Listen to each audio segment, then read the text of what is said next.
Hello everyone welcome back to my channel BA semester 1 history ਦੇ long ਅਤੇ short question ਕਿਹੜੇ ਕਰਕੇ चाहिए कि अपने अच्छे मार्क्स ਸਕੋਰ ਹੋ ਜਾਣ।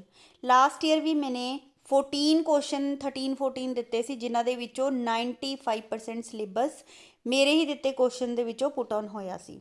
ਹਾਂ ਸ਼ਾਰਟ ਕੁਐਸਚਨ ਜਿਹੜੇ ਨੇ ਉਹ 2-3 ਐਕਸਟਰਾ ਆ ਜਾਂਦੇ ਹੁੰਦੇ ਨੇ, ਕਿੱਧਰੋਂ ਵੀ ਪਾ ਸਕਦੇ ਹਾਂ, ਠੀਕ ਹੈ। ਸ਼ਾਰਟ ਦਾ ਆਪਾਂ ਗੈਸ ਨਹੀਂ ਕਰ ਸਕਦੇ, ਲੇਕਿਨ ਫਿਰ ਵੀ ਮੈਂ ਤੁਹਾਨੂੰ ਕਿਹੜੇ ਪੜ੍ਹ ਕੇ ਜਾਣੇ ਬਿਕੋਜ਼ 200-300 ਦੇ ਕਰੀਬ ਤੁਹਾਡੇ ਸ਼ਾਰਟ ਨੋਟਸ ਆ, ਤਾਂ ਮੈਂ ਕਿਹੜੇ ਦਿੱਤੇ ਨੇ ਸਿਰਫ ਤੁਹਾਨੂੰ 24-25 ਦਿੱਤੇ ਨੇ, ਠੀਕ ਹੈ। ਤਾਂ ਉਹੀ ਕਰਕੇ ਜਾਣੇ ਨੇ। ਤਾਂ ਉਸ ਤੋਂ ਇਲਾਵਾ ਵੀ ਅਗਰ ਤੁਹਾਨੂੰ ਲੱਗਦਾ ਵੀ ਇਹ ਚੀਜ਼ ਵੀ ਜਿਹੜੀ ਹੈਗੀ ਸਕਿਪ ਹੋ ਗਈ ਮੈਮ ਤੋਂ, ਤਾਂ ਤੁਸੀਂ ਉਹ ਵੀ ਕਰ ਸਕਦੇ ਹੋ। ਸਿਲੇਬਸ ਜਿਹੜਾ ਹੈ ਕਿੱਦਾਂ ਆਊਗਾ ਉਹ ਆਲਰੇਡੀ ਮੇਰੇ ਚੈਨਲ 'ਤੇ ਅਵੇਲੇਬਲ ਹੈ, ਪ੍ਰੀਵੀਅਸ ਈਅਰ ਦੇ ਕੁਐਸਚਨ ਪੇਪਰ ਵੀ।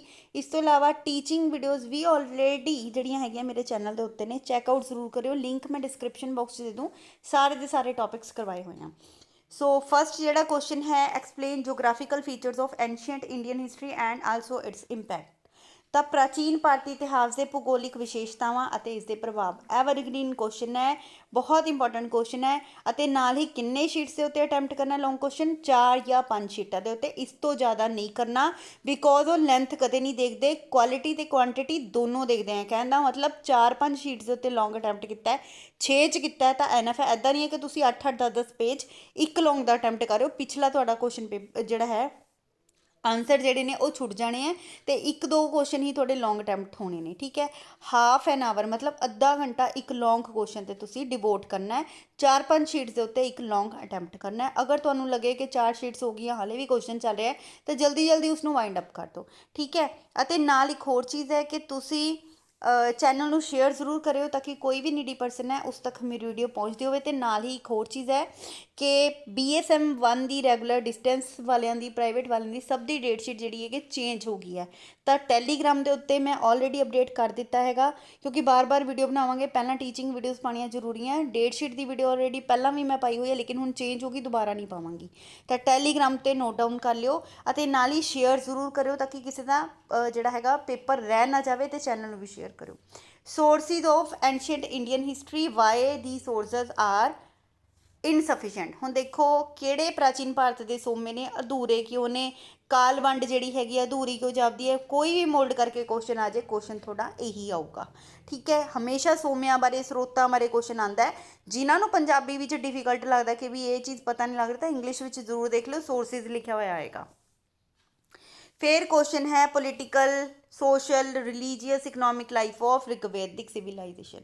ਕੁਐਸਚਨ ਤੁਹਾਡਾ ਇਹ ਵੀ ਪੁੱਟ ਆਨ ਹੋ ਸਕਦਾ ਹੈ, ਰਿਗਵੇਦਿਕ ਕਾਲ ਦੇ ਸਮਾਜਿਕ, ਰਾਜਨੀਤਿਕ, ਧਾਰਮਿਕ, ਆਰਥਿਕ ਜੀਵਨ ਬਾਰੇ ਲਿਖੋ, ਜਾਂ ਫਿਰ ਰਿਗਵੇਦਿਕ ਜਿਹੜੇ ਸੀਗੇ ਉਹਨਾਂ ਦੇ ਸਮੇਂ ਦੇ ਬਾਰੇ ਦੱਸੋ, ਉਹਨਾਂ ਦੇ ਜੀਵਨ ਬਾਰੇ ਦੱਸੋ। ਕੋਈ ਵੀ ਕੁਐਸਚਨ ਆ ਜਾਏ, ਇਹਦੇ ਵਿੱਚੋਂ ਤੁਸੀਂ ਸਮਾਜਿਕ ਜੀਵਨ ਲਿਖੇ ਜਾਣਾ ਹੈ। ਅਗਰ ਤੁਹਾਨੂੰ ਸਪੈਸ਼ਲ ਪੁੱਛਿਆ ਕਿ ਉਹਨਾਂ ਦੇ ਜੀਵਨ ਬਾਰੇ ਲਿਖੋ, ਤਾਂ ਆਪਾਂ ਨੇ ਜਿਹੜਾ ਹੈ ਕੋਈ ਵੀ 2-3 ਜੀਵਨ ਜਿਹੜੇ ਹੈਗੇ ਨੇ ਲਿਖੇ ਆਣੇ, ਸਮਾਜਿਕ, ਆਰਥਿਕ, ਰਾਜਨੀਤਿਕ ਲਿਖਿਆ ਹੋਇਆ, ਥੋੜ੍ਹਾ ਜਿਹਾ ਧਾਰਮਿਕ ਬਾਰੇ, ਮਤਲਬ ਆਪਾਂ ਨੇ ਉੱਦਾਂ ਹੀ ਲੈਬੋਰੇਟ ਕਰਕੇ ਆਉਣਾ। ਅਦਰਵਾਈਜ਼ ਇਹਦੇ 8-9 ਪੇਜਿਸ ਆ ਜਾਣੇ ਨੇ, ਤਾਂ ਆਪਣੇ ਸ਼ਾਰਟ ਕਰਕੇ ਲਿਖੇ ਆਣੇ, ਠੀਕ ਹੈ। ਫਿਰ ਆਉਂਦਾ ਪੋਸਟ ਜਾਂ ਫਿਰ ਲੇਟਰ ਵੈਦਿਕ ਸਿਵਿਲਾਈਜੇਸ਼ਨ ਦੀ ਵੀ ਸਮਾਜਿਕ ਲਾਈਫ ਹੋ ਗਈ, ਰਾਜਨੀਤਿਕ ਹੋ ਗਈ, ਧਾਰਮਿਕ ਹੋ ਗਈ, ਆਰਥਿਕ ਹੋ ਗਈ, ਠੀਕ ਹੈ। ਕੋਈ ਵੀ ਐਵੇਂ ਦਾ ਕੁਐਸਚਨ। ਤਾਂ ਆਰੀਆ ਜਿਹੜੇ ਸੀਗੇ, ਤਾਂ ਆਰੀਆ ਜਿਹੜੇ ਰਿਗਵੈਦਿਕ ਕਾਲ ਦੇ ਲੋਕਾਂ ਨੂੰ ਕਿਹਾ ਜਾਂਦਾ, ਤਾਂ ਆਰੀਆ ਦੇ ਬਾਰੇ ਵੀ ਪੁੱਛਿਆ ਜਾਂਦਾ, ਤਾਂ ਇਹ ਹੀ ਕੁਐਸਚਨ ਹੈਗਾ, ਠੀਕ ਹੈ। ਆਰੀਆ ਦੇ ਜੀਵਨ ਬਾਰੇ ਦੱਸੋ, ਤਾਂ ਰਿਗਵੇਦਿਕ ਵਾਲਾ ਕਾਲ ਹੈ ਜਿਹੜਾ, ਇਹ ਆਰੀਆ ਦਾ ਵੀ ਕਾਲ ਸੀਗਾ, ਠੀਕ ਹੈ। ਇਹ ਕੁਐਸਚਨ ਵੀ ਤੁਸੀਂ ਸੇਮ ਬਣਾ ਕੇ ਲਿਖ ਕੇ ਆ ਸਕਦੇ ਹੋ, ਮੋਲਡ ਕਰਕੇ ਆਉਣਗੇ, ਲੇਕਿਨ ਕੁਐਸਚਨ ਆਪਣੇ ਇਹੀ ਹੋਣਗੇ। ਫਿਰ ਹੜੱਪਾ ਸਿਵਿਲਾਈਜੇਸ਼ਨ ਦੇ features and causes of decline. ਹੜੱਪਾ ਸੱਭਿਅਤਾ ਦੀਆਂ ਵਿਸ਼ੇਸ਼ਤਾਵਾਂ ਅਤੇ ਪਤਨ ਦੇ ਕਾਰਨ। ਮੋਸਟ ਇੰਪੋਰਟੈਂਟ ਕੁਐਸਚਨ ਹੈ ਇਹ। ਇੱਕ ਤਾਂ ਪਹਿਲੇ 2 ਕੁਐਸਚਨ ਅਤੇ ਇੱਕ ਇਹ ਕੁਐਸਚਨ, ਇੱਕ ਰਿਗਵੈਦਿਕ ਦਾ ਜੀਵਨ, ਠੀਕ ਹੈ। ਇਹ ਸਾਰੇ ਇੰਪੋਰਟੈਂਟ ਕੁਐਸਚਨ ਨੇ ਬਹੁਤ ਜ਼ਿਆਦਾ। Discuss life and teachings of Gautam Buddha and, ਠੀਕ ਹੈ, ਮਹਾਵੀਰਾ। ਅਤੇ ਰੀਜ਼ਨ ਕੀ ਹੋਏ ਸੀ ਇਹਨਾਂ ਦੋਨਾਂ ਧਰਮਾਂ ਦੇ ਸਪਰੈਡ ਹੋਣ ਦੇ। ਗੌਤਮ ਬੁੱਧ ਦਾ ਜੀਵਨ ਸਿੱਖਿਆਵਾਂ, ਮਹਾਵੀਰ ਜੈਨ ਦਾ ਜੀਵਨ ਅਤੇ ਸਿੱਖਿਆਵਾਂ, ਅਤੇ ਦੋਨਾਂ ਧਰਮਾਂ ਦੇ ਫੈਲਣ ਦੇ ਕੀ ਕਾਰਨ ਸੀ। ਇਹਨਾਂ ਦੇ ਵਿੱਚੋਂ ਇੱਕ ਕੁਐਸਚਨ ਪੱਕਾ ਹੀ ਆਉਂਦਾ ਹੁੰਦਾ, ਤੁਸੀਂ ਦੋਨੋਂ ਹੀ ਨਹੀਂ ਛੱਡ ਸਕਦੇ। ਇੱਕ ਹੋਰ ਵਧੀਆ ਇਸ ਦੇ ਵਿੱਚ ਚੀਜ਼ ਹੈਗੀ ਹੈ ਕਿ ਅਗਰ ਤੁਸੀਂ ਇਹ 2 ਕੁਐਸਚਨ ਕਰਦੇ ਹੋ, ਤਾਂ ਤੁਹਾਡਾ ਮੈਪ ਵਾਲਾ ਕੁਐਸਚਨ ਵੀ, ਜਿਹੜੀ ਇਹ ਮੈਪ ਦੀ ਐਕਸਪਲੇਨੇਸ਼ਨ ਹੈ ਉਹ ਵੀ ਹੋ ਜਾਏਗੀ, ਕਿਉਂਕਿ ਇਹਨਾਂ ਦੋਨਾਂ ਦੇ ਵਿੱਚੋਂ ਮੈਪ ਵੀ ਪੁੱਛਿਆ ਜਾਂਦਾ। ਦੋਨਾਂ ਦੇ ਵਿੱਚੋਂ ਇੱਕ ਦਾ ਮੈਪ ਪੱਕਾ ਆਉਣਾ ਹੀ ਆਉਣਾ, ਠੀਕ ਹੈ। ਤਾਂ ਕਹਿਣ ਦਾ ਮਤਲਬ ਕੀ ਹੈ, ਕਈ ਵਾਰ ਉਹ ਪੁੱਛਦੇ ਨੇ ਅਸ਼ੋਕਾ ਦੇ ਜਾਂ ਮੌਰੀਆ ਦੇ ਸਾਮਰਾਜ ਬਾਰੇ ਲਿਖੋ, ਨੀਚੇ ਕੁਐਸਚਨ ਜਾ ਕਰਕੇ ਲਿਖਿਆ ਹੁੰਦਾ ਹੈ ਮਹਾਵੀਰ ਜੈਨ ਜਾਂ ਫਿਰ ਗੌਤਮ ਬੁੱਧਾ ਦੇ ਜਿਹੜੇ ਰਿਲੇਟਡ ਸਾਈਟਸ ਨੇ ਉਹ ਦੱਸੋ। ਤਾਂ ਤੁਹਾਨੂੰ ਆਲਰੇਡੀ ਆਉਂਦੀਆਂ ਹੋਣਗੀਆਂ, ਤਾਂ ਇਹ ਦੋਨੋਂ ਕੁਐਸਚਨ ਜ਼ਰੂਰ ਕਰ ਲਿਓ, ਥੋੜੀ ਮੈਪ ਦੀ ਐਕਸਪਲੇਨੇਸ਼ਨ ਹੋ ਜਾਏਗੀ। ਮੈਪ ਕਿੱਦਾਂ ਭਰਨਾ ਇਹ ਆਲਰੇਡੀ ਮੈਂ ਕਮਿਊਨਿਟੀ ਪੋਸਟ 'ਤੇ ਵੀ ਪਾਇਆ ਹੋਇਆ, ਪਿਛਲੇ ਸਾਲ ਵੀ ਮੈਪ ਵਾਲਾ ਕੁਐਸਚਨ ਪਾਇਆ ਸੀ ਕਿ ਮੈਪ ਕਿੱਦਾਂ ਭਰਨਾ ਹੈ। ਦੁਬਾਰਾ ਜਿਹੜਾ ਹੈ ਉਹ ਮੈਂ ਅਪਡੇਟ ਕਰ ਦਾਂਗੀ ਤੁਹਾਨੂੰ, ਜਾਂ ਫਿਰ ਤੁਸੀਂ ਟੈਲੀਗ੍ਰਾਮ 'ਤੇ ਲਿੰਕ ਪਾ ਦੂੰਗੀ, ਜਾਂ ਫਿਰ ਦੁਬਾਰਾ ਕਮਿਊਨਿਟੀ ਪੋਸਟ 'ਤੇ ਪਾ ਦਾਂਗੀ, ਠੀਕ ਹੈ। ਤਾਂ ਮੈਪ ਵਾਲਾ ਆਲਰੇਡੀ ਪਲੇਲਿਸਟ 'ਚ ਹੈਗਾ। ਤਾਂ explain polity and administration of Maurya empire under Chandragupta Maurya. ਇਹ ਕੁਐਸਚਨ ਲਾਸਟ ਈਅਰ ਵੀ ਰਿਪੀਟ ਹੋਇਆ ਸੀ, ਉਹ ਤੋਂ ਪਿਛਲੇ ਸਾਲ ਵੀ ਰਿਪੀਟ ਹੋਇਆ ਸੀ, ਅਸ਼ੋਕਾ ਵਾਲਾ ਵੀ ਰਿਪੀਟ ਹੁੰਦਾ। ਤਾਂ ਇਹ ਦੋਨੋਂ ਕੁਐਸਚਨ ਬਹੁਤ ਇੰਪੋਰਟੈਂਟ ਨੇ। ਦੋਨੋਂ ਅਸ਼ੋਕ ਤੇ ਮੌਰੀਆ, ਚੰਦਰਗੁਪਤ ਮੌਰੀਆ, ਮੌਰੀਆ ਸਾਮਰਾਜ ਦੇ ਅਦਭੁਤ ਅਨੋਖੇ ਸ਼ਾਸਕ ਸੀਗੇ। ਤਾਂ ਚੰਦਰਗੁਪਤ ਮੌਰੀਆ ਦੇ ਸਾਮਰਾਜ ਦੀ ਰਾਜਨੀਤੀ, ਪ੍ਰਸ਼ਾਸਨ ਜਾਂ ਫਿਰ ਉਹਦੇ ਜੀਵਨ ਬਾਰੇ ਲਿਖੋ, ਇਹ ਵੀ ਕੁਐਸਚਨ ਇੰਪੋਰਟੈਂਟ ਹੈ। ਅਤੇ ਨਾਲ ਹੀ ਇੱਕ ਅਸ਼ੋਕ ਵਾਲਾ ਕੁਐਸਚਨ, ਕਲਿੰਗਾ ਦੇ ਯੁੱਧ ਬਾਰੇ ਤੁਸੀਂ ਕੀ ਜਾਣਦੇ ਹੋ, ਅਸ਼ੋਕਾ ਬਾਰੇ ਕੀ ਜਾਣਦੇ ਹੋ, ਅਸ਼ੋਕਾ ਦਾ ਧਰਮ ਪਰਿਵਰਤਨ ਬਾਰੇ ਤੁਸੀਂ ਕੀ ਜਾਣਦੇ ਹੋ, ਉਹਦੇ ਸਾਮਰਾਜ ਬਾਰੇ ਕੀ ਜਾਣਦੇ ਹੋ, ਅਸ਼ੋਕਾ ਦਾ ਸਾਰੀ ਫੁੱਲ ਫਲੇਜ ਕੁਐਸਚਨ ਤੁਹਾਨੂੰ ਕਰਨਾ ਹੀ ਕਰਨਾ ਹੈ, ਠੀਕ ਹੈ।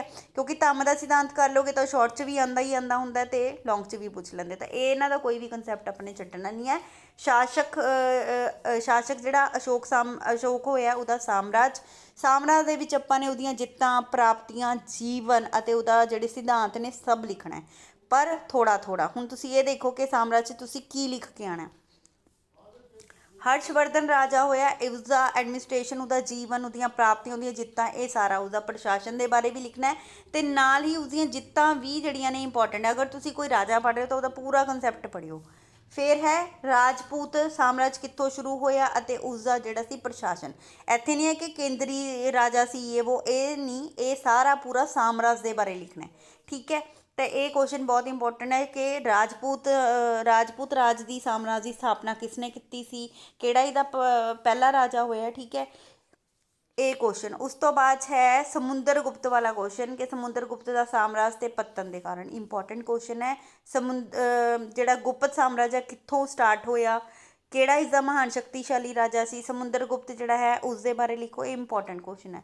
ਤਾਂ ਹੁਣ ਇਹ ਕਹਿ ਰਹੀ ਹਾਂ ਕਿ ਅਗਰ ਤੁਸੀਂ ਰਾਜਪੂਤਾਂ ਵਾਲਾ, ਹਰਸ਼ਵਰਧਨ ਵਾਲਾ, ਮੌਰੀਆ ਵਾਲਾ ਕਰਿਓ ਤਾਂ ਪੂਰਾ ਕੰਸੈਪਟ ਕਰਿਓ। ਇਹ ਕੱਲਾ ਸਾਮਰਾਜ, ਇੱਥੇ ਪ੍ਰਸ਼ਾਸਨ ਮੈਂ ਪਾਇਆ ਹੋਇਆ, ਲੇਕਿਨ ਇਹ ਪ੍ਰਸ਼ਾਸਨ ਦੇ ਵਿੱਚ ਜਿੱਤਾਂ, ਠੀਕ ਹੈ, ਉਸਦੇ ਸਿਧਾਂਤ ਵਗੈਰਾ ਸਭ ਆਉਣਾ ਹੈਗਾ। ਉਸ ਤੋਂ ਬਾਅਦ 'ਚ ਚਾਲੁਕੇ, ਮੈਂ ਇਹ ਵਾਲੇ ਕੁਐਸਚਨ ਬਾਰੇ ਤੁਹਾਨੂੰ ਕਹੂੰਗੀ ਕਿ ਚਾਲੁਕੇ ਇਹ ਥੋੜ੍ਹਾ ਪੜ੍ਹ ਲਿਓ, ਲੌਂਗ ਦੇ ਵਿੱਚ ਘੱਟ ਕਰੋ, ਇਸਨੂੰ ਸ਼ਾਰਟ 'ਚ ਜ਼ਿਆਦਾ ਕਰ ਲਓ, ਠੀਕ ਹੈ, ਕਿਉਂਕਿ ਔਰਤ ਆਪਾਂ ਨੂੰ ਆਏਗੀ ਉਹ ਆਏਗੀ। ਸੋ ਇਸ ਕਰਕੇ ਜਿਹੜਾ ਹੈ ਚਾਲੁਕਿਆ ਸਾਮਰਾਜ ਦਾ ਵੀ ਥੋੜ੍ਹੇ ਜਿਹੇ ਟਫ ਵੀ ਨੇ। ਰਾਸ਼ਟਰਕੂਟ, ਤਾਂ ਰਾਸ਼ਟਰਕੂਟ 'ਚ ਲੌਂਗ ਕੁਐਸਚਨ ਪੱਕਾ ਪੇਪਰ ਦੇ ਵਿੱਚ ਪੁੱਛਿਆ ਜਾਂਦਾ ਹੈ, ਪਰ ਤੁਸੀਂ ਇਸ ਨੂੰ ਸਕਿਪ ਕਰ ਸਕਦੇ ਹੋ ਕਿਉਂਕਿ ਤੁਸੀਂ ਪਿਛਲੇ ਵਾਲੇ ਸਾਰੇ ਜਿਹੜੇ ਚੰਗੀ ਤਰ੍ਹਾਂ ਕਰ ਲਏ। ਲੇਕਿਨ ਅਗਰ ਫਿਰ ਵੀ ਪੜ੍ਹਨਾ ਚਾਹੁੰਦੇ ਹੋ ਤਾਂ ਥੋੜ੍ਹਾ ਵਿਸਥਾਰਪੂਰਵਕ 4-4 ਪੇਜਾਂ ਦਾ ਇਹਨਾਂ ਬਾਰੇ ਪੜ੍ਹ ਲੈਣਾ। ਤੇ ਸ਼ਾਰਟ ਕੁਐਸਚਨ ਨੇ ਪ੍ਰਾਚੀਨ ਸਰੋਤੇ, ਸਿੱਕੇ, ਅਭਿਲੇਖ, ਸ਼ਿਲਾਲੇਖ, ਵਿਦੇਸ਼ੀ ਸੋਮੇ, ਵਿਦੇਸ਼ੀ ਕੋਈ ਵੀ ਲੇਖਕ ਨੇ, ਹਿਊਨ-ਸਾਂਗ, ਅਲਬਰੂਨੀ, ਫਾਹੀਆਨ ਹੋ ਗਿਆ, ਚਾਰਾਂ ਵੇਦਾਂ ਬਾਰੇ ਪਹਿਲਾ ਸਭ ਤੋਂ ਵੱਡਾ ਗ੍ਰੰਥ ਕਿਹੜਾ ਹੈਗਾ ਤਾਂ ਰਿਗਵੇਦ ਹੈ, ਠੀਕ ਹੈ। ਕੋਈ ਵੀ ਕੁਐਸਚਨ ਘੁਮਾ ਕੇ ਉਹ ਪੁੱਛਣਗੇ। ਪੁਰਾਣ ਕੀ ਹੁੰਦੇ ਨੇ, ਵੇਦਾਂਗ, ਉਪਨਿਸ਼ਦ, ਆਰਣਯਕ ਗ੍ਰੰਥ ਪੁਰਾਣ, ਹੈ ਨਾ, ਐਸੇ ਕੁਐਸਚਨ ਹੁੰਦੇ ਨੇ। ਪੱਥਰ ਯੁੱਗ, ਤਾਂਬਾ ਯੁੱਗ, ਮੱਧ ਪੱਥਰ ਯੁੱਗ, ਨਵ ਪੱਥਰ ਯੁੱਗ, 12 ਅੰਗਾ, ਠੀਕ ਹੈ, ਇਹ ਬਹੁਤ ਇੰਪੋਰਟੈਂਟ ਹੈ। 12 ਅੰਗਾ, ਪਿਟਕ ਹੋ ਗਏ, ਜਾਤਕ ਹੋ ਗਏ, ਹੀਨਯਾਨ, ਮਹਾਯਾਨ, ਤਾਂ ਇਹ ਮਹਾਵੀਰ ਜੈਨ ਅਤੇ ਬੁੱਧ ਦੇ ਨਾਲ ਜਿਹੜੇ ਨੇ ਸੰਬੰਧਿਤ ਨੇ। ਦਿਗੰਬਰ, ਸ਼ਵੇਤਾਂਬਰ ਹੋ ਗਏ, ਠੀਕ ਹੈ, ਹੀਨਯਾਨ, ਮਹਾਯਾਨ ਵੀ ਆਪਾਂ ਨੇ, ਠੀਕ ਹੈ।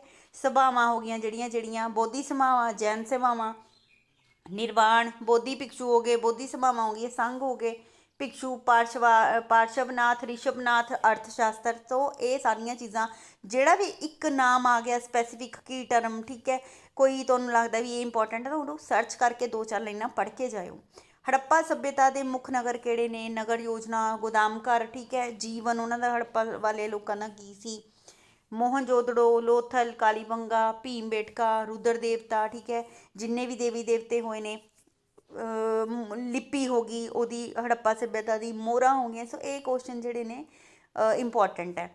ਸਿੰਧ ਘਾਟੀ ਦੀਆਂ ਮੋਹਰਾਂ, ਲਿਪੀ, ਜੀਵਨ, ਅਸ਼ੋਕ ਦਾ ਧਰਮ ਚੱਕਰ ਪਰਿਵਰਤਨ, ਧੰਮ ਦਾ ਸਿਧਾਂਤ, ਕਲਿੰਗਾ ਯੁੱਧ, ਪੰਚਸ਼ੀਲ, ਅਹਿੰਸਾ, ਤ੍ਰਿਰਤਨ, ਅਸ਼ਟਮਾਰਗ, ਨਿਰਵਾਣ, ਮੋਕਸ਼ ਜਾਂ ਮੁਕਤੀ ਕੀ ਹੁੰਦੀ ਹੈ, ਠੀਕ ਹੈ। ਇਹ ਸਾਰੇ ਬੁੱਧ ਧਰਮ ਦੇ ਨਾਲ, ਜੈਨ ਧਰਮ ਦੇ ਨਾਲ ਰਿਲੇਟਡ ਕਨਸੈਪਟ ਹੈ। ਰਿਗਵੇਦਿਕ ਕਾਲ ਦਾ ਜੀਵਨ, ਉਹਨਾਂ ਦੇ ਦੇਵਤੇ ਕਿਹੜੇ ਸੀ, ਕੋਈ ਵੀ ਨਵੇਂ ਦੇਵਤੇ ਦਾ ਜ਼ਿਕਰ ਹੈ। ਜਾਂ ਫਿਰ ਇਹ ਪੁੱਛ ਸਕਦੇ ਆ ਕਿ ਹੜੱਪਾ ਸੱਭਿਅਤਾ ਦੇ ਲੋਕ ਕਿਹੜੇ ਅਨਾਜ ਦੀ ਵਰਤੋਂ ਕਰਦੇ ਸੀ, ਕਿਹੜੇ ਦੀ ਨਹੀਂ, ਫਸਲਾਂ ਕਿਹੜੀਆਂ ਸੀ ਉਹਨਾਂ ਦੀਆਂ, ਹੈ ਨਾ, ਸੋਮ ਰਸ ਤੋਂ ਕੀ ਭਾਵ ਹੈ, ਸੋਮ ਦੇਵਤਾ ਕੌਣ ਹੈ, ਅਗਨੀ ਦੇਵਤਾ, ਠੀਕ ਹੈ। ਤੇ ਉਹਨਾਂ ਦਾ ਜਿਹੜਾ ਮਹਾਨ ਦੇਵਤਾ ਸੀਗਾ ਇੰਦਰ ਦੇਵਤਾ, ਵਰੁਣ ਦੇਵਤਾ, ਸੋ ਉਹਦੇ ਬਾਰੇ ਇਹ ਪੁੱਛ ਸਕਦੇ ਨੇ। ਸਭਾ ਸਮਿਤੀ, ਗ੍ਰਾਮ, ਗ੍ਰਾਮਣੀ, ਜਾਤਕ, ਗਿਲਡ ਕੀ ਹੁੰਦੇ ਨੇ, ਮਹਾਸਭਾ, ਜੈਨੀ ਅਤੇ ਬੋਧੀ ਸੰਘ, ਭਿਕਸ਼ੂ ਭਿਕਸ਼ੁਣੀਆਂ, ਤੀਰਥੰਕਰ, ਪਹਿਲਾ ਤੀਰਥੰਕਰ ਕੌਣ ਸੀ, ਲਾਸਟ ਵਾਲਾ ਕੌਣ ਸੀ, ਕੁਝ ਵੀ ਪੁੱਛ ਸਕਦੇ ਨੇ। ਜੈਨ ਸਭਾਵਾਂ ਦੇ ਸਥਾਨ ਕਿਹੜੇ ਨੇ, ਮੈਂ ਹੁਣੇ ਦੱਸ ਕੇ ਹਟੀ ਹਾਂ, ਮਹਾਵੀਰ ਜੈਨ ਅਤੇ ਅਗਰ ਬੁੱਧ ਦਾ ਤੁਸੀਂ ਕਰ ਲਿਆ ਨਾ ਤਾਂ ਤੁਹਾਡਾ ਮੈਪ ਵੀ ਹੋ ਜਾਣਾ, ਠੀਕ ਹੈ। ਨਾਲ ਤੁਹਾਡੇ ਲੌਂਗ ਤੇ ਸ਼ੋਰਟ ਦਾ ਅਟੈਂਪਟ ਸਾਰੇ ਹੋ ਹੀ ਜਾਣੇ, ਕਿਉਂਕਿ ਮੋਸਟਲੀ ਸ਼ਾਰਟ ਵੀ ਪੁੱਛੇ ਜਾਂਦੇ ਨੇ ਇੱਥੋਂ, ਲੌਂਗ ਵੀ ਪੁੱਛੇ ਜਾਂਦੇ, ਮੈਪ ਤਾਂ ਹੁੰਦਾ ਹੀ ਆਉਂਦਾ। ਅਹਿੰਸਾ ਆਪਾਂ ਪਿੱਛੇ ਵੀ ਕਰਕੇ ਹਟੇ ਹਾਂ। ਉੱਤਰ ਵੈਦਿਕ ਕਾਲ ਦੇ ਲੋਕਾਂ ਦਾ ਜੀਵਨ, ਦੇਵਤੇ, ਰਾਜਪੂਤ ਕਿਲੇ, ਇਹ ਕੁਐਸਚਨ ਜਿਹੜਾ ਹੈ ਰਾਜਪੂਤਾਂ ਦੇ ਕਿਲੇ ਬਾਰੇ ਪੁੱਛ ਸਕਦੇ ਨੇ, ਉਹਨਾਂ ਦੀ ਚਾਲੁਕਿਆ ਰਾਜ ਦੀ ਇਮਾਰਤ ਕਲਾ ਬਾਰੇ, ਕੋਈ ਵੀ ਮੰਦਿਰ ਪੁੱਛ ਸਕਦੇ ਨੇ ਉਹਨਾਂ ਦਾ, ਠੀਕ ਹੈ। ਕੁਛ ਵੀ ਕੁਐਸਚਨ ਆ ਸਕਦਾ ਕਿੱਧਰੋਂ ਵੀ, ਤੇ ਇਹ ਤਾਂ ਇੱਕ ਗੈਸ ਹੈ ਕਿ ਇਹਨਾਂ ਦੇ ਵਿੱਚੋਂ ਰਿਪੀਟ ਹੁੰਦੇ ਰਹਿੰਦੇ ਨੇ, ਬਟ ਸ਼ੋਰਟੀ ਕੋਈ ਨਹੀਂ ਹੈ ਕਿ ਇਹਦੇ ਵਿੱਚੋਂ ਜਿਹੜਾ, ਕਿਉਂਕਿ 2-3 ਤਾਂ ਅਲੱਗ ਤੋਂ ਜ਼ਰੂਰ ਪੁੱਛਣਗੇ। ਗ੍ਰਾਮ ਸਮਿਤੀ, ਚੌਲ ਰਾਜੇ, ਚਾਲੁਕਿਆ, ਪਹਿਲਾ ਰਾਜਾ ਕਿਹੜਾ ਸੀ ਚਾਲੁਕਿਆ ਦਾ, ਚੌਲ ਦਾ ਪਹਿਲਾ ਕਿਹੜਾ ਰਾਜਾ ਸੀ, ਰਾਸ਼ਟਰਕੂਟ ਪਹਿਲਾ ਰਾਜਾ ਕਿਹੜਾ ਸੀ, ਤਿੱਬਤੀ ਅਤੇ ਯੂਨਾਨੀ ਲੇਖਕ ਕਿਹੜੇ ਹੋਣੇ, ਇਕਲਬਰੂਨੀ ਬਾਰੇ ਪੁੱਛ ਲੈਂਦੇ ਨੇ, ਬਾਣਭੱਟ ਬਾਰੇ ਪੁੱਛ ਲੈਂਦੇ ਨੇ, ਸ਼੍ਰੀ ਗੁਪਤ ਬਾਰੇ, ਹੂਣ, ਸ਼ੱਕ, ਇਹ ਆਊਟ ਆਫ ਕੰਸੈਪਟ ਹੈ ਲੇਕਿਨ ਫਿਰ ਵੀ ਪੁੱਛ ਲੈਂਦੇ ਆ, ਬਹੁਤ ਵਾਰ ਆਇਆ, ਤਾਂ ਹੀ ਮੈਂ ਇੱਥੇ ਵੀ ਤੁਹਾਨੂੰ ਦੱਸਿਆ ਕਿ ਇਹ ਵੀ ਆ ਸਕਦੇ ਆ, ਠੀਕ ਹੈ। So thank you so much, ਮਿਲਦੇ ਨਵੇਂ ਵੀਡੀਓ ਦੇ ਨਾਲ।